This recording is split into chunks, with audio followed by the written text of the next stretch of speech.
Please, I have a question Yeah, go ahead. for Fulera. And please, can you list some centers we can go for the medicals, or we can go anywhere to do the medicals, or we have a particular center for such medicals?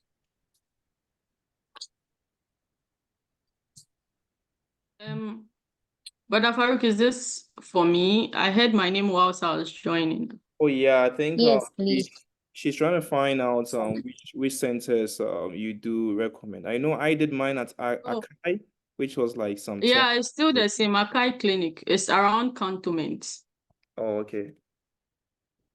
And so yeah. Go ahead.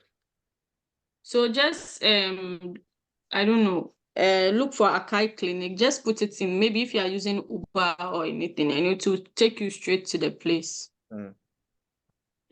I know others do it at ICM. But Latif, do you have any experience with that? I don't know whether that's the right name. Is it Yeah, so I did mine at IOM. So yeah, IOM. So I think these are the two clinics that do medicals for Canadian study permit staffs. I think I don't know for now, but I know that either Akai or IOM, but Akai is I think Akai is where most people do. So like Fulera said, I would recommend Akai, but I did mine in a different place. Yeah. Thank you very much. I think these are the two places. Does that answer your question? What's your name? So far, does that answer your question?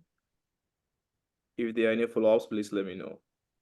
Yes, please. It answers. Thank you. You're welcome. The next question I had during my time, I think we did paper application, and I did police reports. Is that necessary? Latif and Fulera, do we even need it? Yes. The online, I don't think they asked recently, but go ahead. Sorry, I might be wrong. No, they didn't ask for police reports, but in the required form that you have to fill as part of the online application, they will ask if you have any criminal records. And we're thinking it's right that since you said no, you have a proof to back it. So we just apply for the police reports. Yeah. Okay, good. Brother Latif, your take on this? Yeah, I would say it is not compulsory, but it is highly recommended to add it. Like Fulera rightly said, you indicated that you don't have any you don't have any records of that sort, so you need to provide a proof for that. So, and also I realized that anytime I request for GCMS note after visa refusal, they do they go through that checks as well. So I would highly recommend that whoever is applying for a study permit should add it. They don't. I mean, in the application portal, there's no section that you upload a police report, but it is recommended that you add it to maybe to the client information section. I think, yeah. So I would say that it is not compulsory, but it is recommended you add it. Okay. Great. Any other questions here?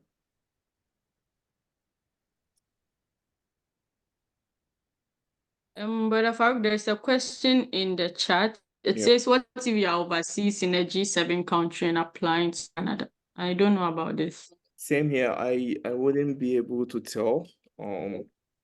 But I know those of us here, if you're about to renew our visa, we don't. If you're about to renew our study permit, which I did for my PhD, I didn't request for the police report. So if you are talking about someone abroad, I think I do have an experience with that. I was within Canada in the first place, and I did not require the police report. I don't know whether because I previously presented my police report that would have sufficed for my renewal, but again, I might not be in a position to really, give a concrete take on this. But as Fulera and Latif rightly mentioned, it is highly recommended, but it's not super crucial. It's not a checkpoint where if you don't check it out, you wouldn't be able to proceed to the next stage. No, it's highly recommended. Yeah. Does that answer your question, Edmond?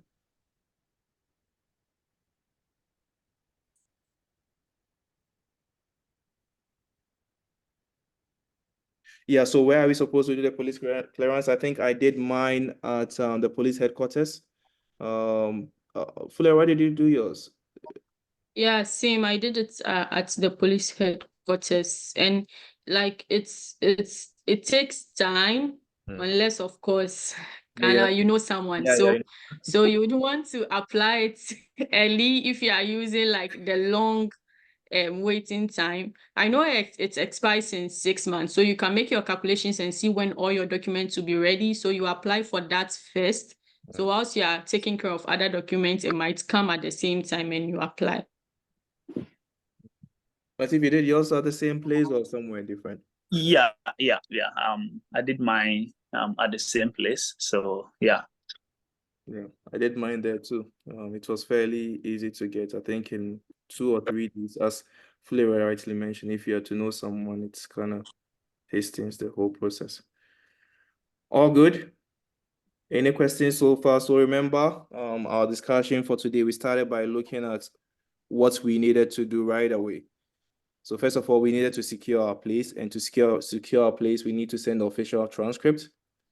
We need to send the other document that they require from us, and we also have to make the payment that's needed to be done to secure that spot. So this is the very first stage that we needed to clear. The second part is to start creating your IRCC account.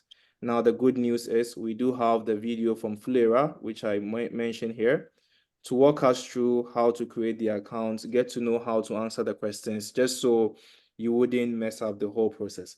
There is also a slide here that will walk you through the entire process. Good. Now, when you are done with this, there's going to be the online payments. After you created your account, you uploaded your documents. I'll come and discuss the necessary document that we need to keep an eye on, fairly shortly. But for now, let's suppose you are done with everything, you uploaded your medicals, you have uploaded your statements, your letter of explanation, whatever. There comes the payment. So you have to pay for the biometrics, as Latif rightly mentioned, and you also have to pay for the application itself. So 2 payments.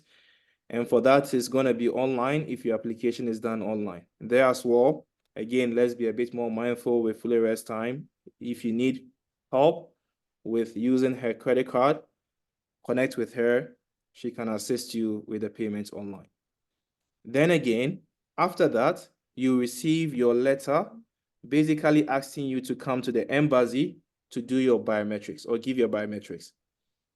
You go there, complete your biometrics, and that will be it. However, I realized from last year that a student really struggled and had a denial because his biometrics weren't updated within the given stipulated time period. So make it a point to avoid these delays.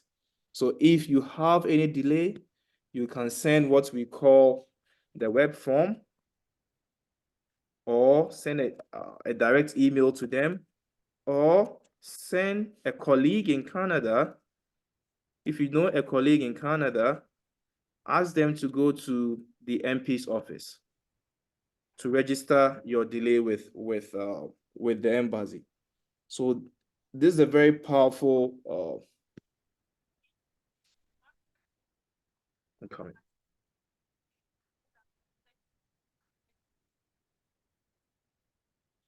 This guy here sending a colleague to follow up within a colleague in Canada to follow up on your application is a very powerful approach. Most of us have done it for our spouses and our siblings. Whenever you have a delay and you first of all initiate it through the web form, when there is no response from them, you can ask someone in Canada to go to his MP's office to register this complaint. And when they do that, they will expedite the application and look into it. And they will answer questions.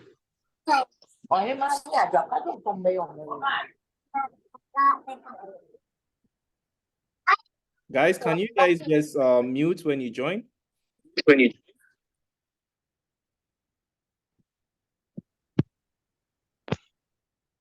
When they register the complaint, the embassy is going to help you resolve your issue. That does not mean that they are going to give you the visa. It just basically says that the point where you got yourself stuck, the embassy is going to come in and assist. Sorry, the MP's office is going to inquire and they will expedite the process to make sure everything is done, in an expedited fashion.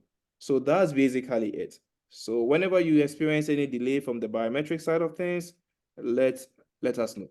If there's a need for us to help you, we will help you. We then mentioned the issue of medicals as of the time that you're applying. Now, as Brother Latif rightly mentioned, if you need an expedited application and you don't want any 2 weeks delay, just make it a point to have your medicals done before that. So you can do your medicals and upload it right away to the application process. Eunice, can you just mute? Then again, there was a question of police report. Fulera and Latif also mentioned that it's important that we get the police report because there's a section that will ask for your criminal record. And if you don't have it, what's the proof? The only proof to that is your police report. But you have to make sure you initiate it on time just so you get the police report done as soon as possible. So these are the 6 key steps that we went through. If you just joined or if you're already with us and you have a question, please feel free to ask. If you don't have, then we can go into the key aspects of today's discussion. Any question before we move on? Any question or questions? Good. Now, let's talk about your financial document. This is going to be the key. And as I rightly mentioned, from start, this is what will separate you from others.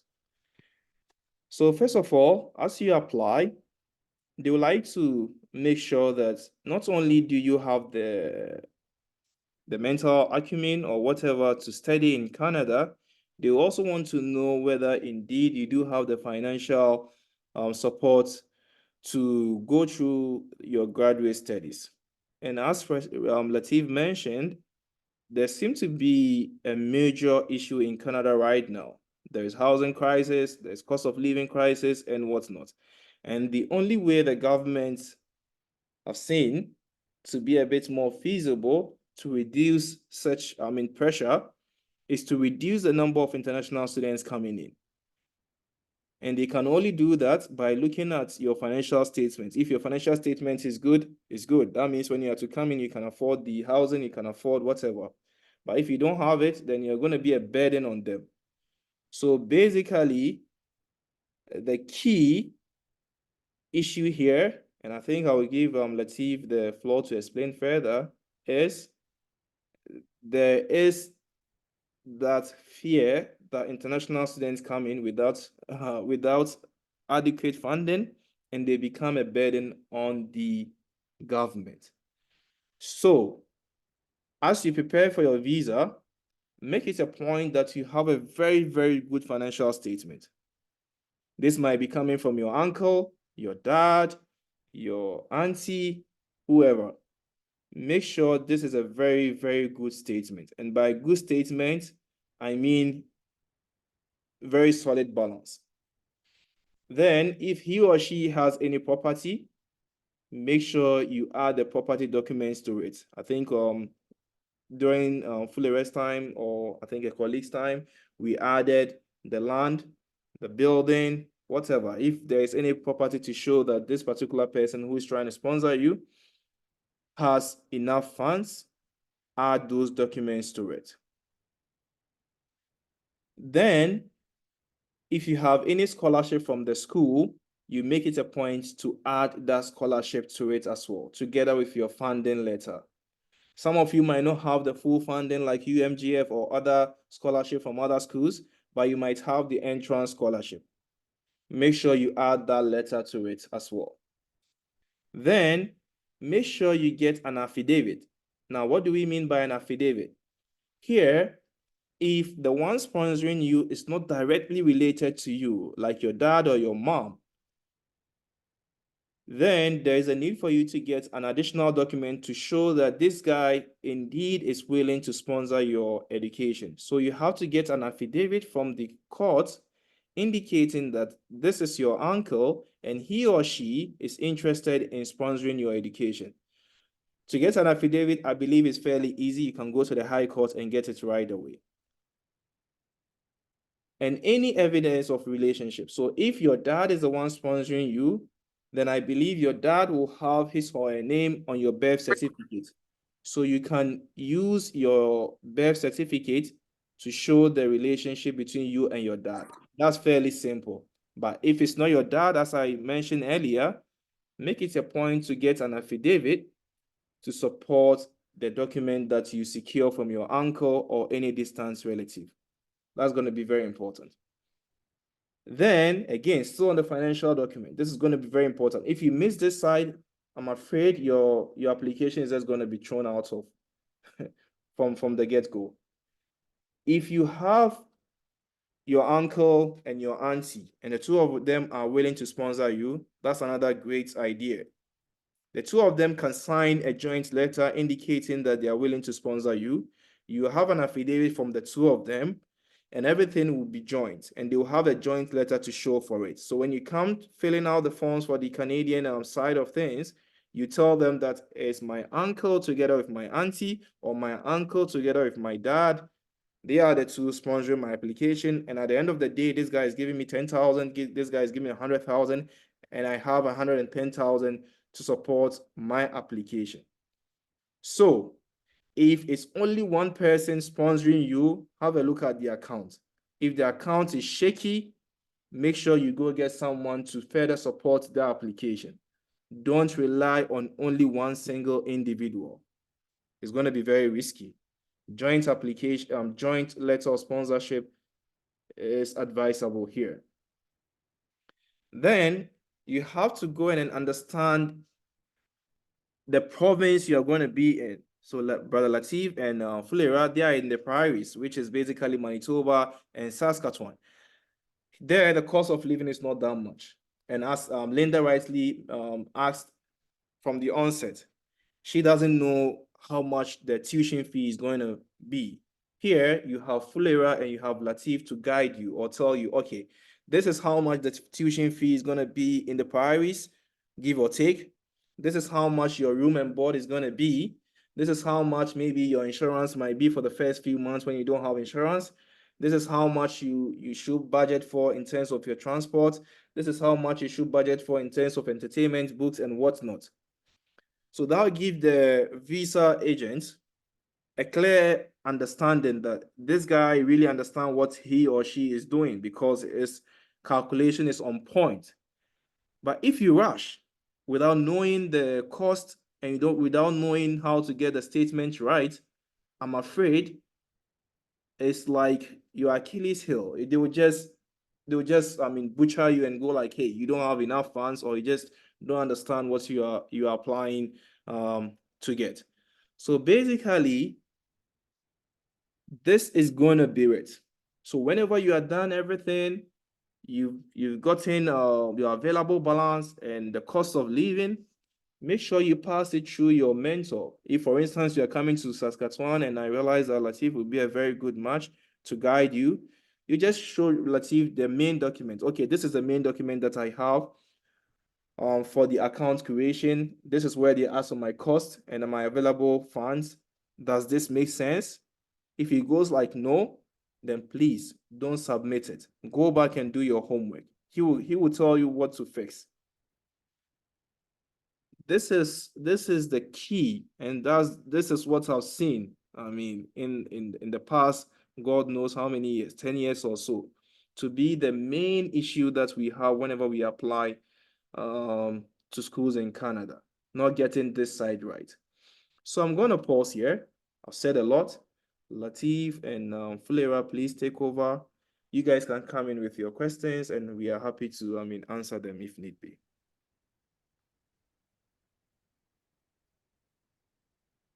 Fulera, do you want to go first? I should go. You can go. You can go first. Yeah. So Farouk has said a lot about the financial component of the application, and I would say with high confidence that this aspect is the most important as component of your application. In fact, I have seen more than 10 refusal letters in the past 4 years or so, and I think almost all the refusal letters have this component of insufficient fund to pay your tuition and for accommodation. So it means that this is an important component. Sometimes you can even have a scholarship and they can still refuse you. This is a personal experience. I did. I got full funding and everything, but I was refused on my first attempt, and I had to reapply, and then it got approved within some less than 2 weeks. Yeah. So the financial component is very, very, very important that you include it in your application, and not just including, but you need to prove to the officer that you do have the required funds that they are demanding, and to pay your tuition and also your living expenses. And if you are much aware, right now they increase the cost of living from $10,000 to $20,000, I think $635 for the living expenses. So if you are coming in, you need to show this amount in addition to your tuition. So for example, if your tuition for the year is $10,000, you need to show the $20,635 plus the $10,000. So the $20,000 is the yearly cost of living, and then you need to provide your tuition. That is a 1-year tuition. So it is really an important component. So they are much aware that sometimes people can just gather documents from anywhere, either bank statement from anywhere, and then provide it to them that they do have the means. But so the visa officer showing that you do have this amount of money in the bank statement is necessary, but it is not sufficient. So 2 key components that I want to add to what Brother Farouk said is proving a relationship. So if you submit a bank statement that is not in your name, maybe in your uncle or your aunt or a family member, you need to provide a relationship, especially if the person is not your mom or your dad. You really need to provide a relationship that in the past, this person, there has been some ongoing financial support from the person to you, and you do have some documentation that the officer can know that, okay, indeed, this is a relationship between an uncle and then you. So just providing the person's bank statement is not enough. You need to provide some government documentation. A recent refusal letter that I'm working on for someone coming to Saskatchewan is that main concern, that the person showed that his aunt would be providing the financial support, but there hasn't been any government documentation to establish that relationship. So for me, what I normally do is that if in the past, for example, when you were a student in your undergrad, maybe the person used to send you some money through mobile money or something, you can go back and print that mobile money transaction. I think MTN or whatever network you are using should have that database. So in the past, when you were a student, maybe 2 years ago or a year ago, if the person did send you some money or something, you can print it and add it and show that, well, in the past, this person who is giving me the bank statement has been of support to me, even when I was doing my undergraduate program. So it is important to really establish a good relationship with you and the person providing you with the bank statement. If it is a person who is not related to you, that is where adding an affidavit is highly recommended. So the person needs to write what I call a promissory note that, okay, this is me and this is Latif, he has gotten admission to this and I am the one taking care of, like, I'm the one going to support him and all that. And it's like, it should go through an affidavit, like they know how it is done. So they write these letters and attach it to the bank statement that the person is giving to you. And I think that can serve as a good reason to address that concern. Then the next thing that I also want to touch on is access to the fund. Just showing that you have, this person is the one giving you the bank statement, is the one going to support you financially in Canada.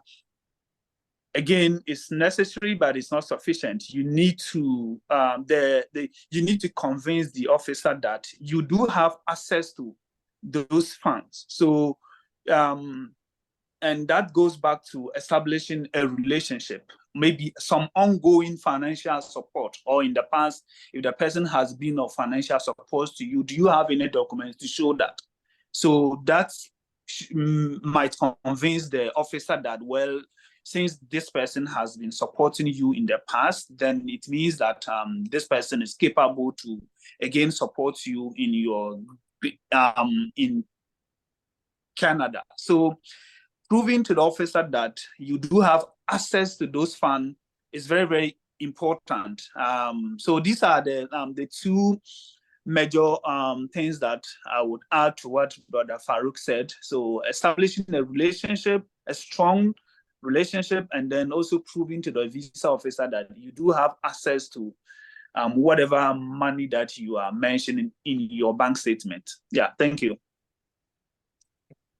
Oh, yeah, thank you very much. Oh, I just realized Justin is here. Sorry. Justin, so Justin, please let me give you 2 minutes. Justin is our senior man in Quebec, in the Montreal area. Justin, do you mind giving us 2 cents? Hopefully we get some students coming to Montreal soon. I didn't know you were here, Justin. Go ahead.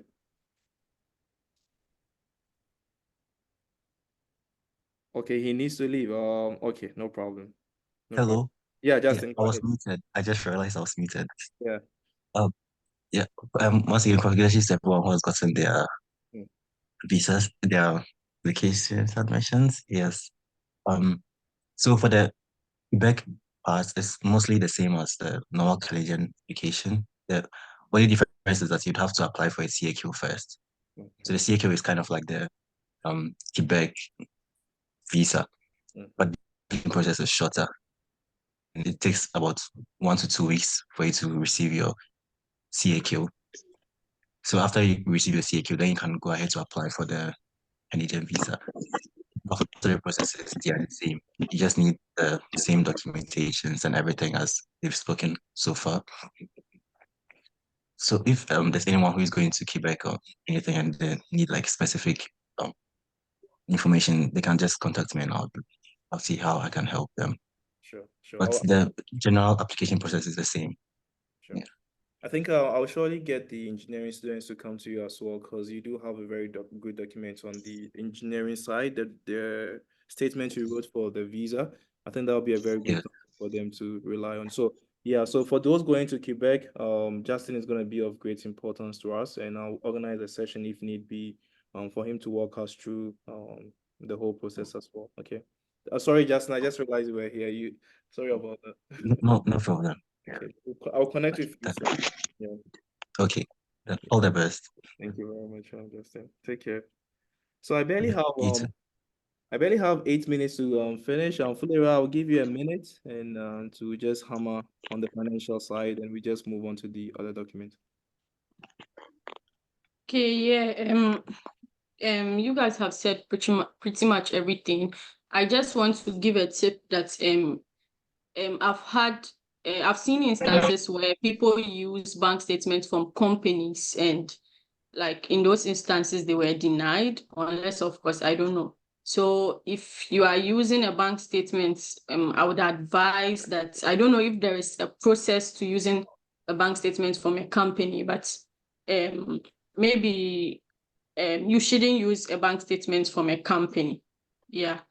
So that is what and also, even in the main file which you get to in the IRCC document, they'll ask for a breakdown of like your tuition fee. So make sure that you have the required amount, so that when you get to that breakdown, like it will make sense when you're explaining, even in your statement of purpose, in your letter of explanation, sorry. So yeah, that is it. That's what I have to say. Thank you very much. If you guys have any questions, please let me know. You can put it in the chat. Hopefully I will answer them. Because I have barely 7 minutes to finish this discussion, I will just jump on to the next one. So just put your questions in the chat. Fulera will grab them and we'll answer them offline.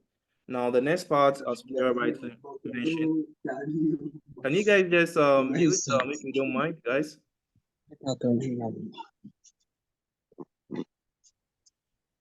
Yeah. So the next aspect we have here is what Fulera just mentioned, which is the main file where they will ask for the breakdown. So here I think we'll have some time to go through it carefully.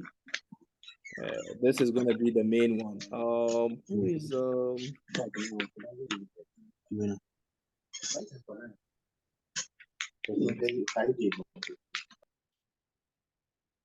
Yeah, so this is going to be the main file, as Fulera mentioned, where you have your expenditure and then your available funds. This is going to be the main, there is going to be section, I think one of the sections, I don't know the exact number, but you have to be very, very careful with that section. When the time is due, or when Fulera has the photo or the screenshot, she'll send it to us and I'll send it to you guys just to keep an eye on it. As you fill this file, please and please again, pass it through myself or Fulera or Brother Latif to confirm that whatever you entered here is indeed right, or it makes sense. If you fill this file without passing it through any of us and it just go submitted, I'm afraid you might have the issue that we pointed out earlier, which is a financial statement. So please make it a point to do that. Then there's going to be the family document. So if you are married, or if you have any brothers or siblings, you can put them here. Here again, the number of brothers or the number of siblings that you probably might want to put in here, you probably might be a bit more strategic. Let me just be a bit more silent on this as well. So then you move on to the other document that they require you to have, right? So I think these are the three main documents, the main one being the main file. But if you are married, just make it a point to write it there, I believe, just so when you come in and you want to sponsor your spouse to come to Canada and work whilst you are in school, it will be much easier for you. But if you are not married, you don't have to state it. But if you are married and you want to bring your spouse in after you settle down, then it's very important that you mention that to them so that they can have evidence to that as well. Then the letter of explanation. The good news is we do have samples to share. I And think. Doc, Yeah. No, please, I have a question. Yeah, go ahead. Please, if you state that you are married, do you need a document to prove it, or No, you just don't. state it like that? You don't. You just state it like that. Okay. But when it comes to you sponsoring your spouse, that's where you would have to bring all the necessary document that you. So as I mentioned earlier, I have barely 3 minutes, so I'm just trying to rush through the entire process here. Now, as you fill out the forms, there's going to be a letter where you explain to the visa officer that this is you, this is your background, this is what you're going to do in Canada, this is the available funds that you have, and what's not. Just like your statement of purpose or your letter of explanation. Here, you have to be very careful. You have to write well. If you don't write well, again, that's going to be a red flag. Now, the good news is one of our students, John, he did write a very powerful statement. And I think I did share with most of the students from our past program. So I'm going to do the same thing. My fear is some of you might just go ahead and plagiarize. Don't do that. Just watch what John did. Basically, what he did was to make sure that everything that's being stated here, the visa officer will not have any chance to go like, hey, I'm going to deny this guy. So this is a very powerful statement. Fulera has a statement as well. You can leverage that. I believe Brother Latif will also have a statement or guide you as to how the statement is being written. So this I'm going to share with you guys. But again, be a bit more mindful. Do your due diligence. Don't plagiarize. Just look at it carefully and write your own story accordingly. The next line of action is with the letter of state, with the joint letter of support that I mentioned earlier. We do have a sample. I'm happy to share that as well. Now, when you are to come in, you might be thinking that, hey, I don't have enough funding, or how can I support myself? We did mention that there is the spousal open work permit. So if you are married and you want to bring in your spouse, they can come in on an open work permit.